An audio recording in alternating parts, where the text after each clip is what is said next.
আজকে একটা অন্য রকম মাছ রান্না করছি, সি ফিশ ওটা। আর মাছটা হচ্ছে সার্ডিন মাছ। তো সেই মাছটা মানে এখনো পর্যন্ত আজ পর্যন্ত জীবনে কখনো এই মাছটা আমি কিনিনি, রান্নাও করিনি, আর অন্য কোনো বাড়িতে খাইও নি আমি। তো অনেক দিন ধরেই মাছের ছেলেটা বলছিল যে দিদি এই মাছটা নিয়ে দেখো, খেতে খুব ভালো হয়। তো কিনলাম মাছটা, তোমাদের সাথে সেই মাছ রান্নাটাও শেয়ার করছি আর আর দেখাবো তোমাদের মাছটা। হয়তো তোমরা অনেকে হয়তো জানো মাছটা, নাম জানো, নাম শুনেছি কিন্তু কখনো আমি কিনিনি। তো চলো দেখাই মাছটা। বড়া খাবার চিংড়ি। হ্যাঁ হ্যাঁ খাবে চিংড়ি বড়া? না না না না না বাবা গো, এগুলো পেট ব্যথা করবে। এটা বগো মাছ। এটা বগো? হ্যাঁ ওটা তো আচ্ছা, বগো। আর এই আমুদি। আমুদি কত করে নিচ্ছে? আমুদে ওই 200 টাকা, 100 টাকা। 50 টাকার মতো হবে? হবে না কেন? দেখো তো 50 টাকার মতো তাহলে তোমার কত আমুদিগুলো বড় আছে বেশ। হ্যাঁ বড়। কটা হচ্ছে দেখো তো 50 টাকা। ও হচ্ছে আমুদে 5 গ্রাম না নিলে মন পোষাবে না। না না না, কাঁটা কাঁটা, দেখাচ্ছি ভীষণ কাঁটা। আমি বেশি দেবো না। না না বেশি জনে না, কাঁটা কাঁটা। কতটা কি সেটা দেখাচ্ছি। কম হলে কম দেবো। 200 বলছো?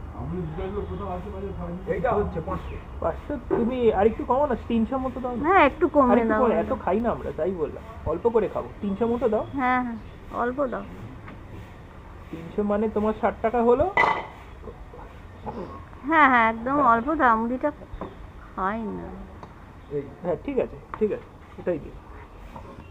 160 টাকা নিয়েছি 4খানা সার্ডিন মাছ আর অল্প একটু আমুদি মাছ। খোকন খুব সুন্দর করে পরিষ্কার করে মাছ কেটে দেয়। তো মাছটা কাটা হোক, তারপর আমি নিয়ে আসব।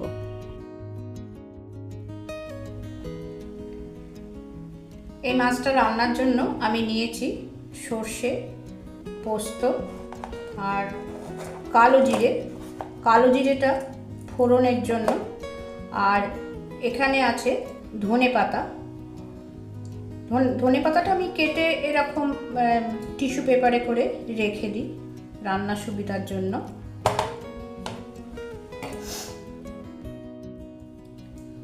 এই যে মাছটা,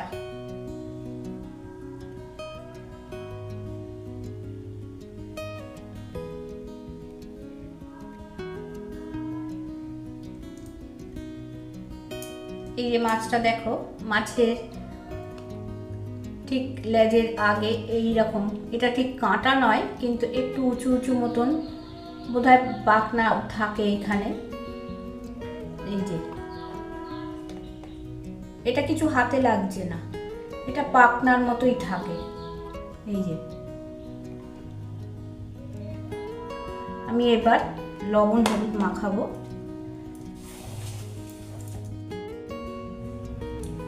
এই মাছটা ইলিশ মাছের মতোই নাকি টেস্ট, আর যেহেতু ইলিশ মাছের মতো টেস্ট সেহেতু আমি পেঁয়াজ রসুন দেব না, সর্ষে পোস্ত দিয়ে করব, আর ধনে পাতা তো দেবই।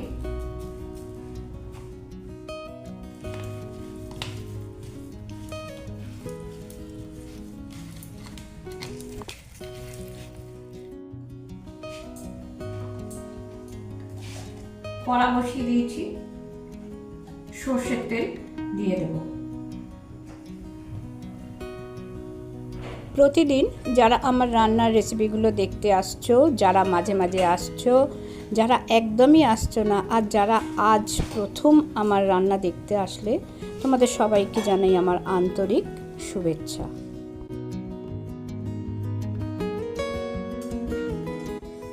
প্রথমে কড়াটাকে খুব ভালো করে গরম করে নিতে হয়, তারপর তেল দিয়ে তেলটা ভালোভাবে গরম হওয়ার পর কড়ার গায়ে ভালোভাবে মাখিয়ে নিতে হয়, নয়তো মাছ ছাড়া পরে মাছ কিন্তু আটকে যেতে পারে। যারা অনেক ছোট আছো, যারা সদ্য সদ্য রান্না শিখছো, তাদেরই আমি এই কথাগুলো বললাম। দিয়ে দিলাম প্রথমে একটা মাছ। মাছটা দিয়ে মাছের ওপরে গরম তেল একটু খুন্তির সাহায্যে দিয়ে দিলাম, দিয়ে আরও একটা মাছ আমি ছেড়ে দিলাম। তেল আরও বেশি দিয়ে মাছ আরও একসাথে ছাড়াই যেত, কিন্তু এই তেলেই আমি মাছটা রান্না করব বলে তেলটা যাতে খুব বেশি না দিয়ে রান্না করতে হয় তাই প্রথমে অল্প তেলটা দিয়েছি। মাছটা দেবার পরে আমি জানি না মাছটা ফাটে কি না, তাই আমি একটু কড়াটা চাপা দিয়ে দিলাম।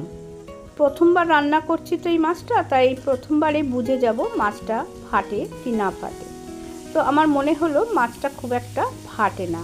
মাছের গায়ে আঁশ আছে খুবই ছোট ছোট, সেই কারণেই আমার মনে হয় মাছটা ফাটেনি। যে মাছের গায়ে আঁশ থাকে না সেই মাছ কিন্তু তেলে দিলে খুব ফাটে। আর মাছটিতে কাঁটা কিন্তু খুবই কম। 2 পিস মাছ ভাজা হয়ে গেল। এবারে আমি মাছ দুটো তুলে নিচ্ছি। খুব একটা শক্ত করে ভাজলাম না, আর খুব হালকা করেও ভাজিনি, মিডিয়ামভাবে মাছ দুটোকে আমি ভেজে নিলাম। বাকি দুটো মাছও আমি এরমভাবেই ভেজে নেব। তোমাদের দেখাচ্ছি, দেখো এইরকমভাবে মাছটা ভেজেছি। গুগল সার্চ করে দেখলাম এই মাছটিতে আছে rich omega 3 fatty acid, vitamin D, মানে আমাদের হার্ট, বোনস এদের হেলথ ইমপ্রুভ করতে সাহায্য করে, অ্যান্টি ইনফ্ল্যামেশনেরও কাজ করে, আবার ব্রেন হেলথও ইমপ্রুভ করে।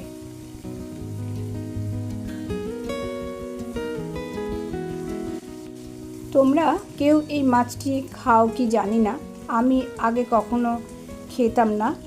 মাছ দিয়ে যায় যে ছেলেটি, এক প্রকার তার কথা শুনেই মাছটা নিয়েছি, আর আজই আমি প্রথম খেয়ে দেখব মাছটা কীরকম হয়েছে। তবে সত্যি কথা, মাছটা যতক্ষণ ভাজছি এত সুন্দর একটা ফ্লেভার আসছে, একদম যেন ইলিশ মাছ ভাজলে যেরকম ফ্লেভার আসে একদম সেই রকম। তোমরা কিন্তু আমাকে অতি অবশ্যই জানাবে এই মাছটা তোমরা কে কে খাও, কে ভালোবাসো, আবার কে কে মাছটা খাও না, দুটোই কিন্তু জানাবে।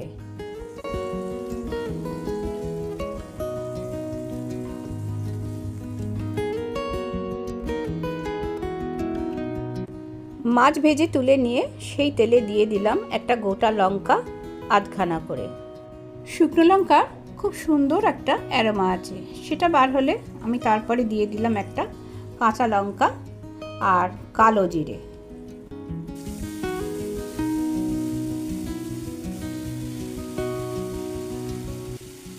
একটা টমেটো 4 টুকরো করে কেটে দিয়ে দিলাম, আর সাথে একটু লবণ দিয়ে দিলাম টমেটোটা তাড়াতাড়ি নরম হয়ে যাওয়ার জন্য।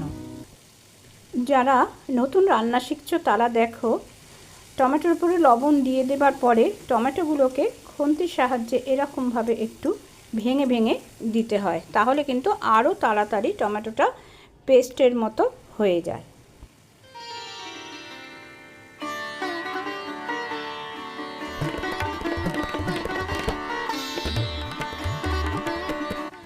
হলুদ দিয়ে দিয়েছি, আর দিয়ে দিচ্ছি কয়েক দানা চিনি, খুব সামান্য, যারা দিতে চাও না তারা দেবে না।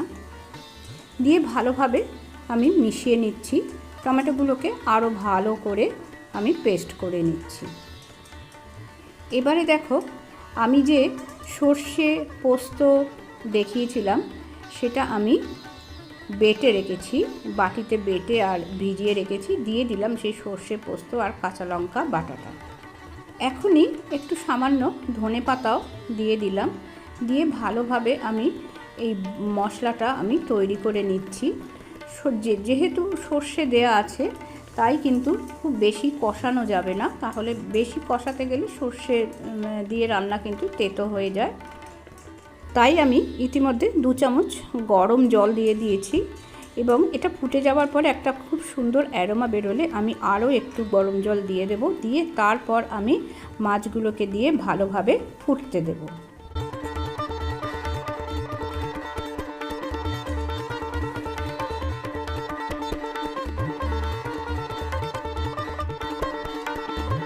মাছগুলো দিয়ে দিয়েছি, দিয়ে আমি উল্টে পাল্টে মিনিট 5 ফুটিয়ে নেব। আমার আজকের এই সি ফিশ রান্নার রেসিপিটা তোমাদের কেমন লাগলো জানিও। যদি ভালো লাগে তাহলে একটা লাইক করে দেবার অনুরোধ করলাম, সাথে শেয়ার করে দেবারও অনুরোধ করলাম, আর নতুন বন্ধুদের সাবস্ক্রাইব করে দেবার জন্যও অনুরোধ করলাম। কিছু সময় আগেই তোমাদের বলেছি কারা এই মাছটা খেয়েছো বা খাও, বা কারা এই মাছটা রান্না করো আর কিভাবে রান্না করো সেটা কিন্তু আমাকে জানিও। আমিও তাহলে পরের বার সেরকমভাবেই রান্না করে দেখব কেমন হয়।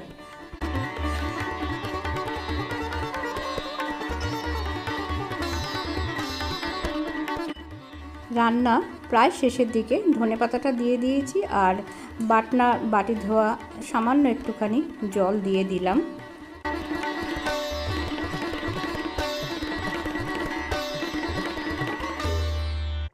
এবার একটু ওপর থেকে কাঁচা সর্ষের তেল ছড়িয়ে দিলাম, দিয়ে ভালোভাবে মিশিয়ে দিয়ে আমি একটু কিছুক্ষণ চাপা দিয়ে রেখে দেব, যাতে সর্ষের তেলের ফ্লেভারটা পুরো রান্নার সাথে মিশে যায়। এবং গ্যাসের ফ্লেমটা আমি অফ করে দিলাম।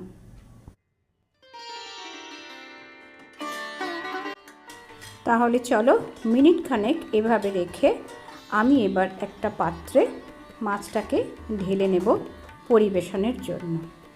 ভিডিওটা আজ তাহলে এখানেই শেষ করলাম। আমাকে কিন্তু সব কিছু জানিয়ে কমেন্ট করো। সবাই ভালো থেকো, সুস্থ থেকো, আনন্দে থেকো, নিজের প্রতি খেয়াল রেখো এবং বাড়ির অন্যান্যদের প্রতি খেয়াল রেখো যতটা সম্ভব। ধন্যবাদ।